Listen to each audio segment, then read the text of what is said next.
Recording. Oh, you did. I started as soon as you asked, so.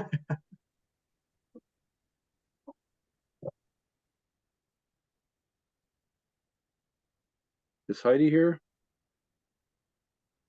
Yeah, I am right on top, or I'm on Oh, top there you of my screen. Change my view here. Hi, Heidi. Hi, Larry.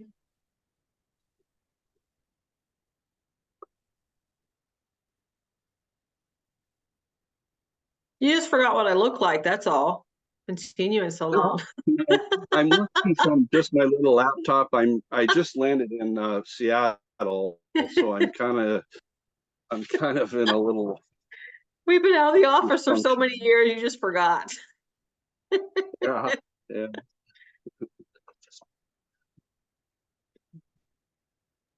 Maybe So we it can looks get like another. Joylene, do we have one vendor here? Is that correct? Or am I? Oh, here's another joining possibly. I see at least two. I think people are trickling in. Are you comfortable starting at 3:35 so we give them a Sure. full 5 minutes to arrive? Sure, that's fine. Okay. Thank you and welcome everyone.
Marlene, do you want me to give the PowerPoint?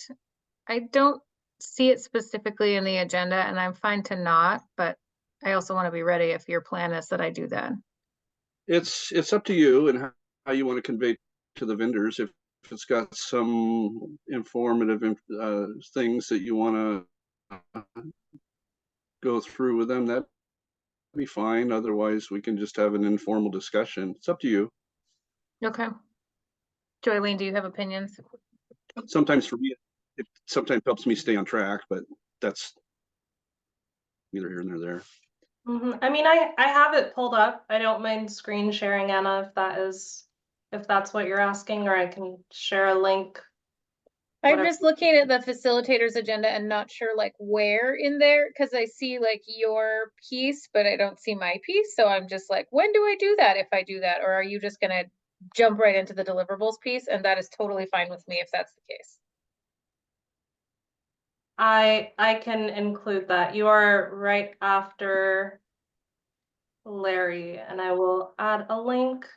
Got it. I just missed it at the bottom of that page. Thank you. No worries. Welcome, everyone.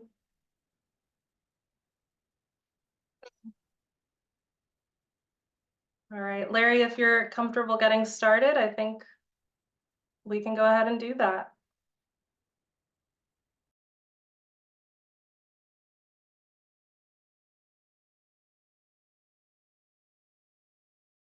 Larry looks frozen. Or he's just really contemplating something right now.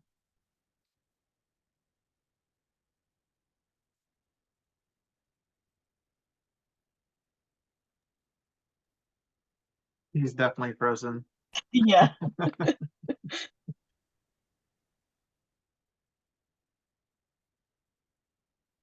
And there he goes.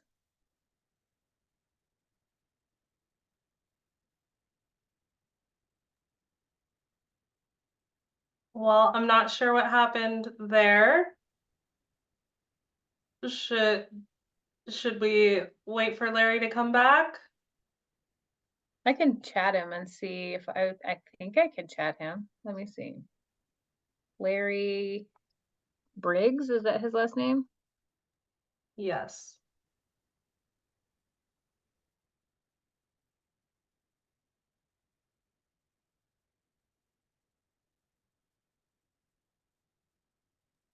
I do see some familiar faces. I'm really glad you all are here. And some folks I've never met before. I chatted him too. Forgot I muted myself. There Thank he you. is.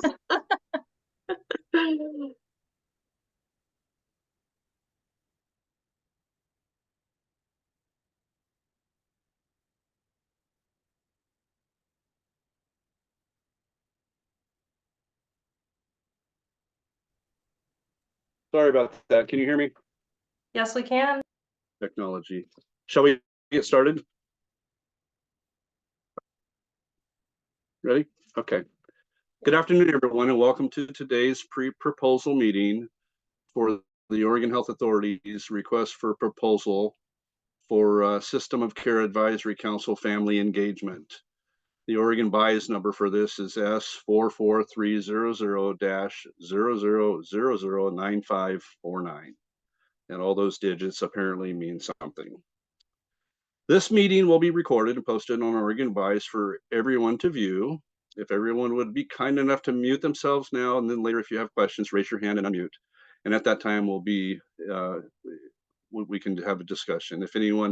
If we don't see you, just raise your hand or interrupt us on screen. My name is Larry Briggs, and I'm from the Office of Contracts and Procurement. Our office handles all procurement matters for the Oregon Health Authority and Oregon Department of Human Services. Also with me today from our office is Heidi Tracy. Heidi is the single point of contact for this request for proposal, and Heidi will be handling the entire procurement process for this RFP from now until we execute contracts. The purpose for today's meeting is to have an informal discussion on the request for proposal and answer any questions you might have regarding the RFP.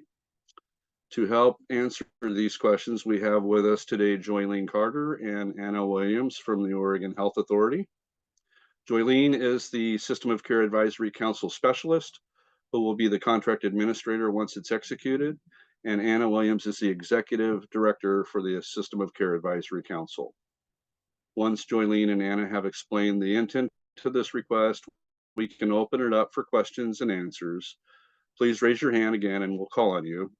Also, note that anything discussed during this meeting is not legally binding until it is actually memorialized in writing and posted to Oregon BIES. Other than that, now it's my pleasure to turn it over to Joylene Carter and Anna Williams from the Oregon Health Authority System of Care Advisory Council. Thank you.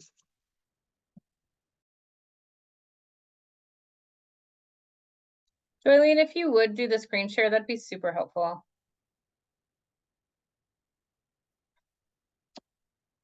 So I'm guessing a lot of you already know this, but we wanted to start with a quick overview of what even is the System of Care Advisory Council. So I will be doing that, and then we'll get into the details of what we are looking for with this specific procurement. Next slide, please. So the System of Care is both a philosophy of cross-system collaboration that supports youth and families with complex and significant behavioral or mental health needs. It is also a structure adopted by most states in the country. And the goal of the System of Care model and philosophy is to create an array of services and supports which are driven by youth and family need and preference and priorities, are based in community and don't require people to move or relocate to get the services they need, and are culturally and linguistically appropriate for the families and youth who are seeking services. Next slide. The System of Care in Oregon, systems of care regionally have been required via the Coordinated Care Organization contract or the Medicaid contracts that exist around the state since that model was created. And then in 2019, they created a state level council through Senate Bill 1, and that is what we are. The RFP would be serving the state level council. We also have formal relationships with each of Oregon's 9 federally recognized tribes, but that is a choice that they make, and not there's no contractual obligation for the tribes to participate in this work. Next slide. So I want you to be aware of how we look at what we do. So we have 4 pillars in our strategic plan. They are that the work we do will be youth and family centered, and that will be very important for the rest of this conversation. That systems are integrated, and that everyone feels a shared responsibility for Oregon's young people across our systems, that they are culturally and linguistically responsive, and that services and supports are community-based. Next slide, please. So this is just sort of an image of what we want the system of care to look like, with children, youth, and families at the center of the circle, and all of these supportive services that are our system partners wrapping around children, youth, and families in order to meet their needs and help them thrive at school, at home, and in their communities. Next slide. Local systems of care will also be in your sort of sphere if you are the successful bidder for this contract. So I want you to be aware of what they are. Local systems of care are required for each coordinated care organization to have in the contract that each of those organizations has with the state. They work to convene local system partners, both locally and regionally, in behavioral health, child welfare, intellectual and/or developmental disabilities, juvenile justice, and education. They are intended to center youth and family voice in the work they do. They are required to address barriers to services and supports and elevate unresolved barriers to the state level council, or what we refer to as the SOCAC, when they're unable to resolve it at the local or regional level. They get grants from the state, from us at the SOCAC, to support their local efforts, like responding to newly identified social needs.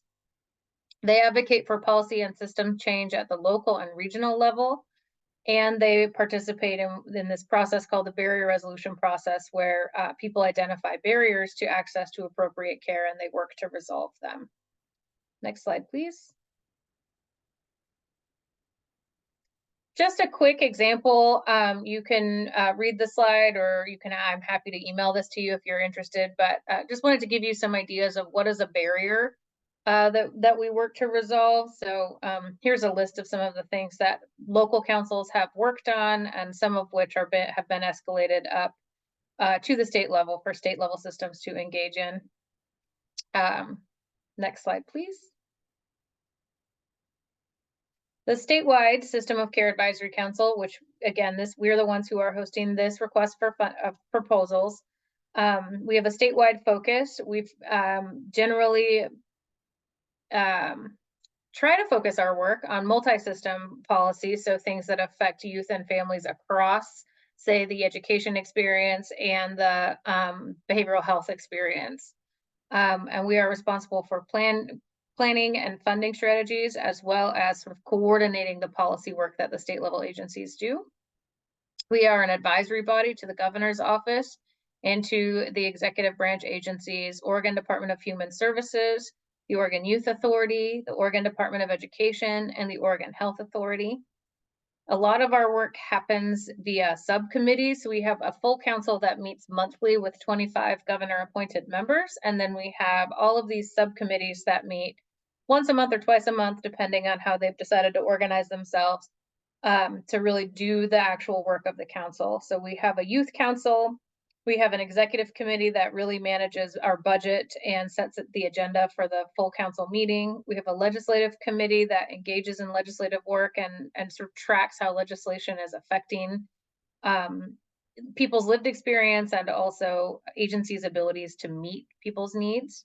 We have a diversity, equity, and inclusion committee, which works on diversity, equity, and inclusion efforts within the council. We have a grants committee that manages the grants I mentioned earlier. We have a data committee that looks at how are we using the data that the state collects to inform our efforts, and should the state be collecting data in different ways to better assess whether the system of care is actually working in Oregon, the structures of the system of care. And we have a state agency standing committee that is where our state agencies come together to try to resolve barriers and align ourselves on policy planning and funding. Those are standing committees that meet throughout the year. And then we also have work groups that will meet for sort of a time limited period. So we had the safety work group that looked at safety for youth who need residential services in Oregon and issued a formal report. We have a youth substance use disorder treatment subcommittee in partnership with the Alcohol and Drug Policy Commission that is sort of just getting up and running. We have a work group around personal support workers and the challenges in hiring those folks that met through December and is now working on issuing recommendations to the appropriate agency partners. And we just finished a respite work group and are finalizing our recommendations that came out of that work that will go to a variety of state agencies and to the legislature. Next slide, please. As you are probably aware, Oregon's CARE network experiences significant challenges. It is a very fragmented delivery model. Folks often get into services because of one challenge they're experiencing and then can't get access to other supportive services because they've sort of gone through the door of disability services and now suddenly there's no way to get to the mental health services that they need. Education, hiring, and training a diverse and responsive workforce continues to be a challenge. And youth and families are consistently at the bottom of the power structure when it comes to driving change and building responsive services and supports. Youth and families often know best what would work to get their needs met, but it is a challenge sometimes for their suggestions for improvement to be heard and acted on at the state level. Next slide, please. We see challenges in our work with regard to different perspectives and different resources available in urban Oregon or the I-5 corridor versus rural Oregon or everywhere off the I-5 corridor. We see staffing challenges both within organizations and within the state agencies for collaborative work. We see that our legislature sometimes writes what they think is best practice into law, which is great. And, you know, it's got good intentions, but then as we learn more and research progresses, but the law is still the same and we can't always adjust our practice to match best practices because we have a law that says we have to do something in a way that was best practice 7 years ago. Youth and families consistently report to us that there are service deserts across the state where there just is no way to get their need met without having to travel. And this sort of consistent challenge that I mentioned earlier around kind of you get through one door and then you really, I'm sorry, hold on just a second.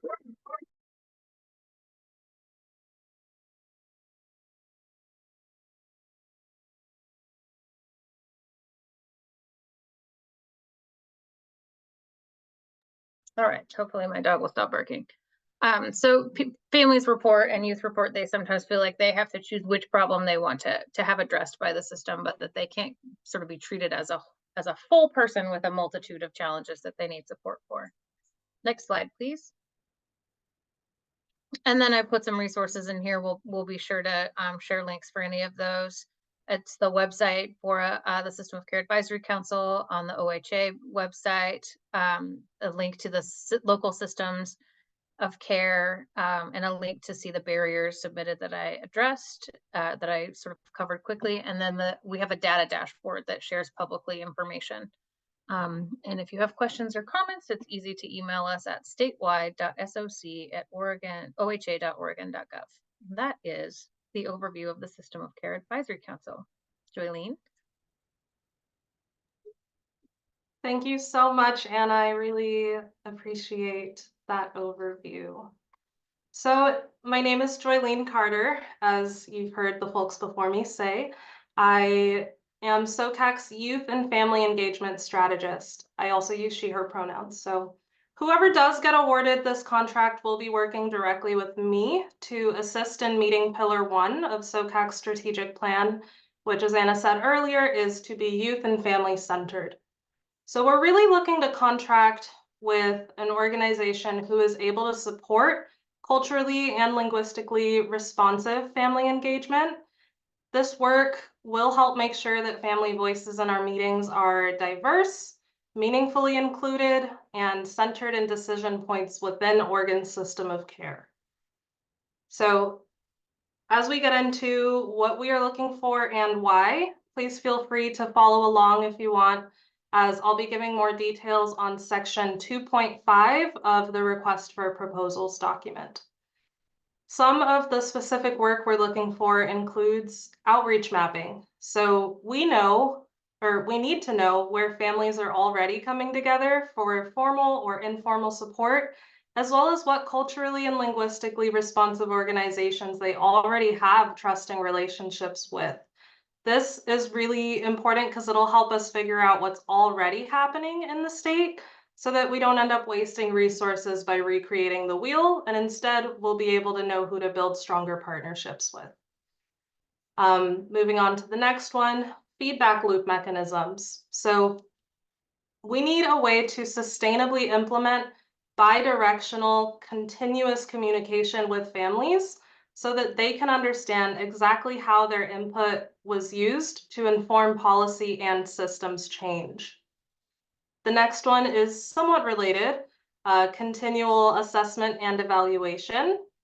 So again, related to feedback loops, we really need a way to regularly assess family experiences within their systems of care, and that is going to end up helping with our continuous quality improvement. The next is providing stipends and gift cards. This one is huge for us here at SOCAC. We currently have a way to compensate family representatives for bringing their lived expertise to our council, but our current method of giving stipends has actually increased some barriers to engagement for some of the folks who would otherwise be involved in SOCAC. We hope that by contracting with someone who's able to provide stipends through gift cards, that this will help solve that problem. The next is hosting decompression and processing spaces, as well as supporting policy and advocacy trainings. So this has been a really huge ask by many of the family representatives that I get to work with. Because SOCAC does systems change work with people from drastically different backgrounds, professions, and levels of knowledge, many of our meetings and work groups would be better described as brave spaces rather than safe spaces for people bringing lived expertise or experience. Our family representatives want us to contract with someone who is able to hold a separate space for them to debrief and process together, as well as to learn those skills that are really necessary for them to meaningfully engage with SOCAC's work. The next here is building capacity for effective family engagement. So we are also looking to contract with an organization who can train or coach SOCAC about effective family engagement. The final point here is ongoing quality improvement and assurance. So we know that there's things we can be doing better and are looking for a contractor who's able to hold us accountable to SOCAC's vision of family engagement along the way. So now that you understand the essence of what we are looking for, I would like to get more specific on the deliverables. The specific deliverables that we want to have at the end of this contract cycle are, first, a landscape assessment and map of family engagement opportunities within the system of care. Next is a SOCAC family engagement plan. We want this to be co-created in collaboration with SOCAC's family representatives. We want this family engagement plan to include outreach strategies, communication, and quality assurance and evaluation. The third is a process or tool that SOCAC can use to measure levels of engagement, belonging, and empowerment for family that can ideally be used beyond the length of this contract. The fourth one here is trainings and other family identified supports that are needed for policy and systems change. So Within this bucket, this also includes some of those debriefing spaces that I mentioned earlier, as well as training on family engagement for SOCAC staff. The fifth one is quarterly reports on plan development and implementation. So this includes the number of families that have been engaged by the contractor in each quarter, as well as recommended adjustments or improvements to address gaps and ongoing barriers that you might identify along the way. This is really going to help us not wait till the end of the contract cycle to actually make change, but make change throughout, which is why we're requiring these quarterly reports.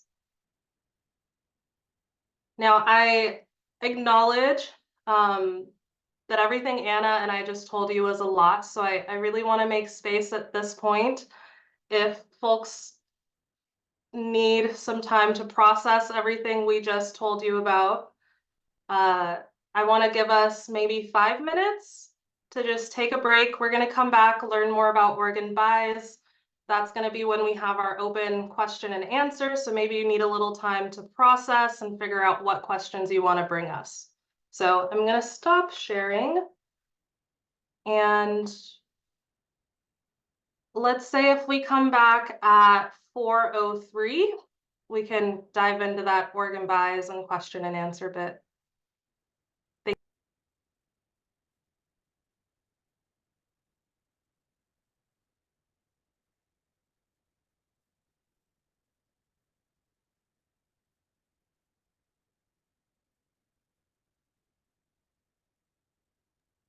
I saw Amy Fellows give a thumbs up, Joylene, just in case you missed them. I saw it. I'm looking towards Larry or Heidi. Were you all able to get someone from Oregon Buys to show up today? Oh, sorry, Larry, you're muted. No, we were not.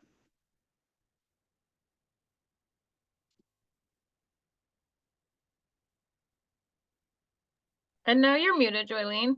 But I think that Larry and Heidi can answer the how to use Oregon Buys, give some guidance on if you need any support to navigate that website. There is a way to do that. Is that accurate, Larry? I know you sent a link at some point. It's probably in my grants folder. It says it's. Can you hear me? Yes, we can hear you now. It says my internet connection is unstable. The state of Oregon has migrated to the Oregon Buys program for all procurement processes. So any vendor, whether that's through a grant or through a contract, must be registered with financial services. Uses that to make payments. You know, the whole vendor database system is now residing within Oregon Buys. So anyone looking to do business with the state of Oregon must go on to the Oregon Buys website and register. I have not done that as a vendor, as I'm not a vendor, but I'm told it's very easy, and that if you do need support, that they're very good and it's simple. So if someone is interested here today to do business with the state of Oregon, I highly recommend, well, the only way you're going to be able to do that is to register within the Oregon Buys system. And Heidi and myself are willing to help you one-on-one outside of this meeting if you have troubles. But I do believe the Oregon Buys people can help you much better than we can. But we don't want anyone left out of the process because they're having difficulty with that. We haven't had anybody yet. You want to add anything to that, Heidi? And the RFP itself has a couple links as well. And if you get into Oregon Buys, on the first page, anything that says supplier resources, if you click in there, it'll take you to all different kind of videos and resources there as well to teach you how to do all kinds of different things. If you get stuck in different areas on how to if you make an error, if you can't figure out how to download your attachments, all those videos are in there on how to do it. And just out of curiosity, are there any vendors in the meeting today who are not registered with Oregon Buys? Everyone's a member or okay, good. All right. That's good to see. Good, Good to hear. good. Thanks, Malcolm.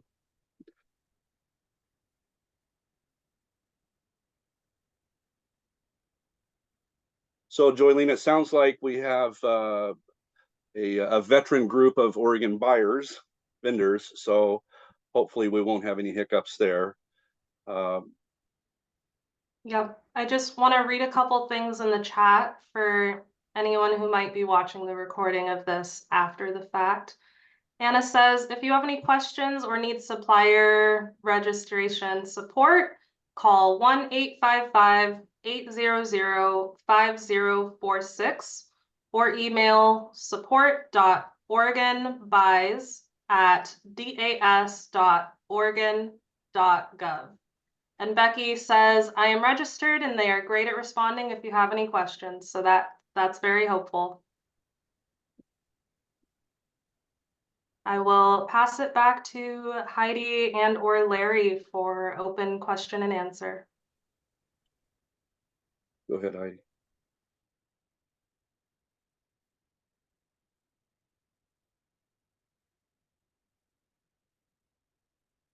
Does anybody have any questions?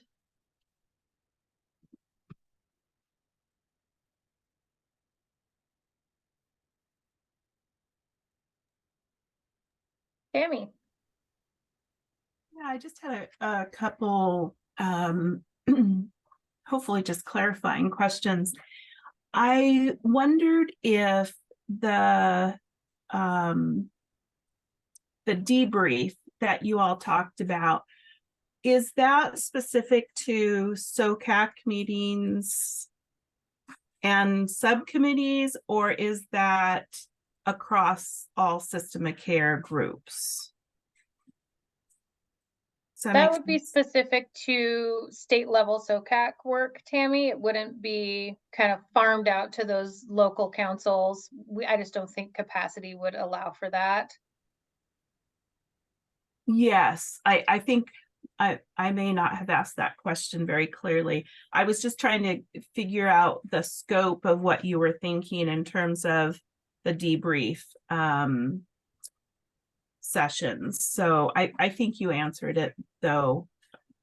And Yeah, full council and subcommittee meetings. And then if I'm being honest, if capacity allowed, there may be times where like family members wanted to go provide testimony for a legislative concept, and we would ask the contractor to potentially provide debrief after an experience like that as well. So sort of performing official duties on behalf of the SOCAC, creating some debrief spaces for those.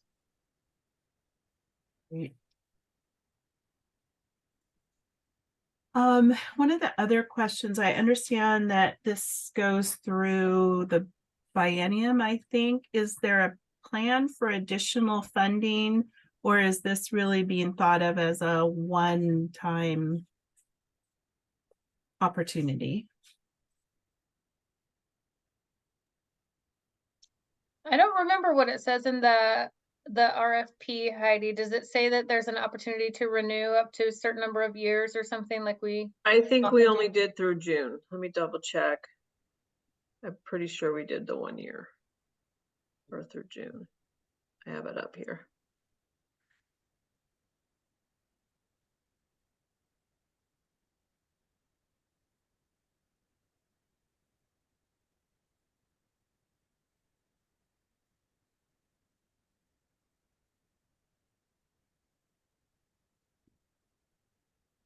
Yeah, we did only through June.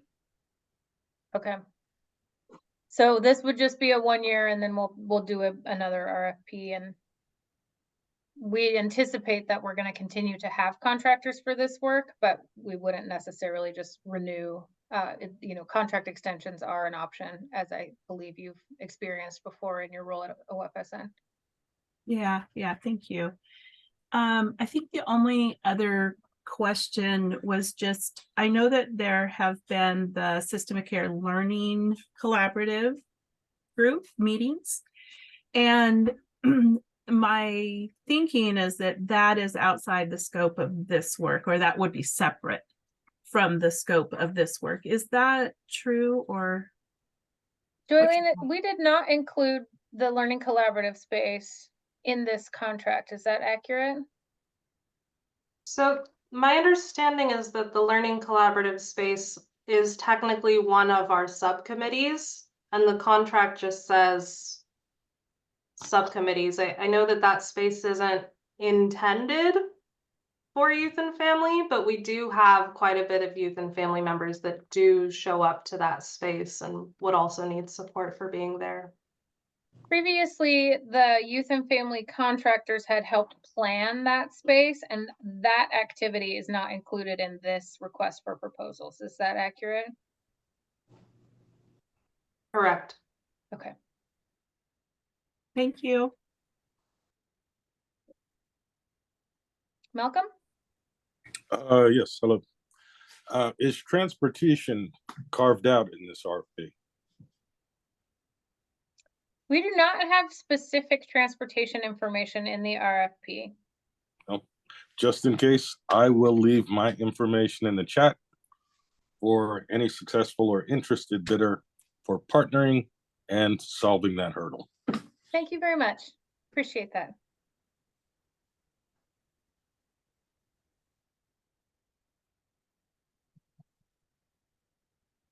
Are there any other questions? Malcolm, I will include that we do mention transportation essentially as something that stipends could be used for, but we don't have any control of what use people do with the stipends that we do compensate them with. But one of those Like things. gas reimbursement, but not Mhm. actually being the transportation provider. Yes. Well, for those who are in need, I definitely will be a resource for them. Appreciate that. So are you looking for most of the engagement to be online in a virtual platform?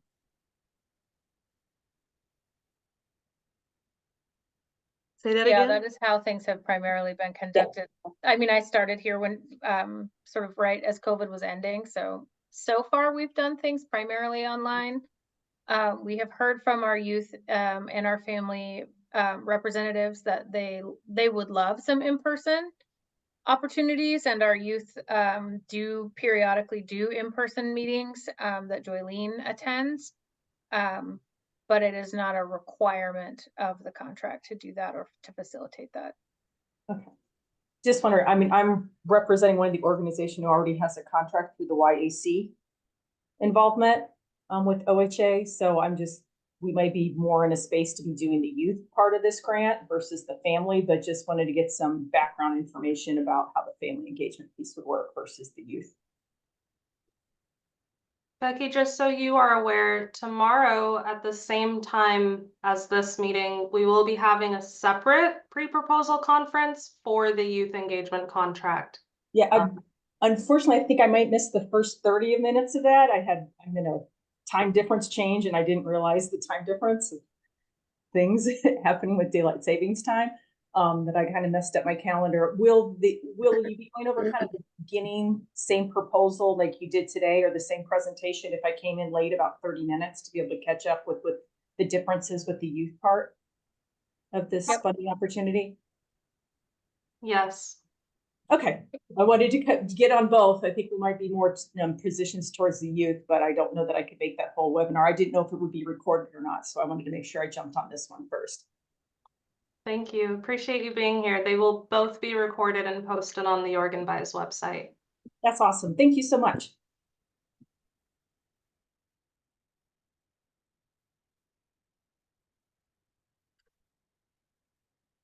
So all the questions that I get by email or any questions on this new meeting need to be received by the 26th. They'll all be posted to OrganVise by the 29th. So any that come in, you'll be able to see the answers to.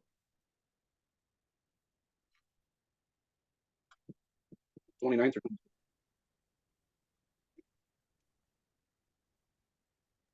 Larry, if you asked a question, it was all garbled. sorry, I just turned my video off. Hopefully that'll help my connection. But I was wondering, Heidi, is it the 29th or 26th in the They have to be RFP received by the 26th. and answers by the 29th? The answers will be posted to Oregon Buys by the 29th. All right, thank you.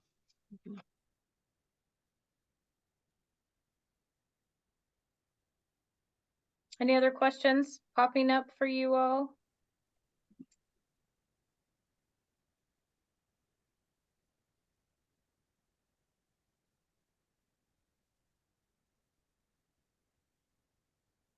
Doesn't feel like it. I don't want to cut you off if you're still processing your way into a, oh, I do have a question. If you do have a question, email me. If you think of it later. And I'll post it in Oregon Buys. And any questions that we've already received by email will also be posted by the 29th. We're just sort of gathering them, and we'll make sure that they all get answered in writing by the 29th on the Oregon Buys page. Yep. All right. Well, thank you all for your time and your attendance and attention today.